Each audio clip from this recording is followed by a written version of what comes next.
Texas A&M versus Miami. What do you think about the Hurricanes?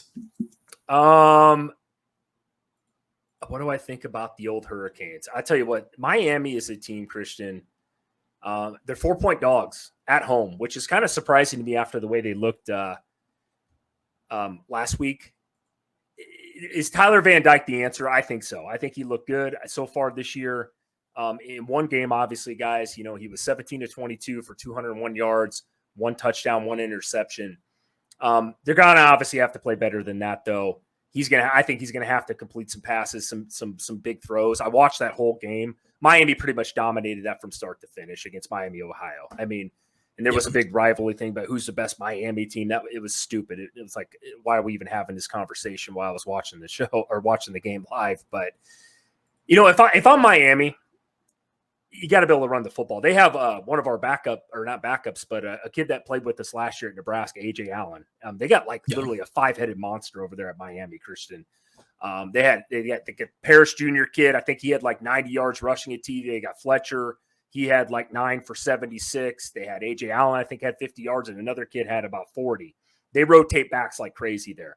I would stay with that, and I know A&M's defense I think is really, really good. That's where, to me, it comes down to Van Dyke, though. Can he make these big throws on 3rd and long to give Miami a chance in this game? I'm not saying Miami's a bad team, but this is a game to me that is between two teams last year that completely choked, in my opinion, as far as what everybody thought they were going to be at the end of the year last year. This is kind of one of these point and laugh games. If one of these loses, I don't want to say your season is done type of shit, but this is a big game for both teams. I'm talking from a national standpoint. I think A&M, I don't know if A&M might be rated in some people's polls. I think Miami's on the outside looking in right now, but this is a pretty big game. It really, truly is for week 2. So I want to hear your thoughts, though, on A&M. I know you're the SEC homer. You're going to tell me where, A&M might, win by 40. I don't know. They looked pretty good last week. A&M did look really good last week. I mean, Connor Weigman in this new look Bobby Petrino-led offense, he looked pretty good, right? And I don't like Bobby Petrino for what he did with my Falcons, but I digress. He led them to a 52-10 blowout win over New Mexico. And it's New Mexico, right? That's the hard part about week 1. You don't know what really means what in some of these games. But he became the first Aggies player in history to throw 5 touchdown passes in a season opener, Chris. Yeah. So my big question mark, as far as Weigman's concerned, is, and I think this is what's on everybody's mind, can he replicate even half of that against Miami? Because if he can put up, 3 touchdowns possibly, right? 2, maybe 3 passing touchdowns, play relatively clean football, you got to think they can probably run another couple in and be in this game, I would like to think. I mean, Texas A&M, and you touched on it, Chris, under Jimbo Fisher's had some pretty damn good defenses. Yes. And I think that's going to be continuing this year. Last year they weren't bad on defense. It just was they didn't have any offense to kind of go along with it. Here's the way I look at it. I think that offense does take the step forward, from last year, and I think they're going to be able to score against Miami. I think it's going to be a closer game than, like you said, that a lot of people are probably predicting. I don't think it's going to be a blowout on either side.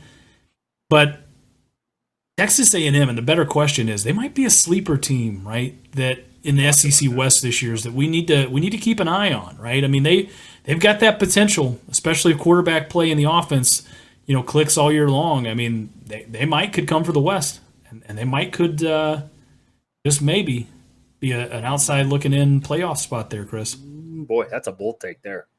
That's a bold take. But that's a bold take. What's your final? Damn right, son. What's your final score predictions for this one? Christian, I agree with about 85% of what you said in this game. I like I said, A&M is a 4-point favorite in this game at Miami. Miami's Miami. The turnover chain, all of that, and Miami only held Miami to Ohio to 3 points, which was pretty impressive, even against a Miami of Ohio team. They look good. But I think A&M it's pretty much do or die time for A&M and Jimbo Fisher this year. I truly believe that. I think Connor Weigman's a hell of a quarterback. I didn't need to see him blow up last week to know that. Give me A&M 34, Miami 21. I think it's not. I think it's close, but I think A&M just blows the doors off them in the second half. And I don't know why I'm even really saying that, Christian. It's not. We don't have a lot to go off of. I just think A&M's defense is really good. They had that #1 recruiting class year. They got a lot of those guys still around. I know Jimbo's a good coach. You can't say that he's not. He won a national title, a few years. It's been more than a few years now, but their defense has kept them around. Their offense last year, if it could keep up with their defense, they would have easily made a bowl game last year instead of going 5-7. I do know that in an SEC conference. Yeah, and I'll probably change my mind on this. I'm not going to change who I've got picked here. I've got A&M winning this one 35-31. But the more I think about it, though, if I'm not mistaken, the final score of that game was against Miami of Ohio was what, 30-30 or 38-3. 38-3. Like that, I think. So, maybe my question is, what are they going to do against Texas A&M's defense? I guess that's kind of, I might downgrade that. I think Texas A&M probably betting them to put 30 up on this one might be pretty good. Can Miami kind of keep pace with that? I don't know. They put 38 up, and that's what makes college football so dangerous is if Miami only put up 38 points against a Miami of Ohio, how many points can they put up against one of the best, one of the better defenses in college football? Right, and that's the thing. In Miami, to me, what I saw in that game, they run a shit ton of running backs, which is great. Every team wants that opportunity and option to do so. They can do that. But A&M, the strength of their defense is their run game. I mean, it's tough with them up front. So that's why I see this a 34-21. Maybe it's a 28-17 game. I just think A&M is much more superior than Miami is on defense, and that's nothing against Miami this year. I want Miami to be good. It's good for college football. I just think A&M, this is kind of their – I have a feeling this year A&M was one of the toughest teams, Chris, we talk about it, to judge. You know what I mean? This offseason.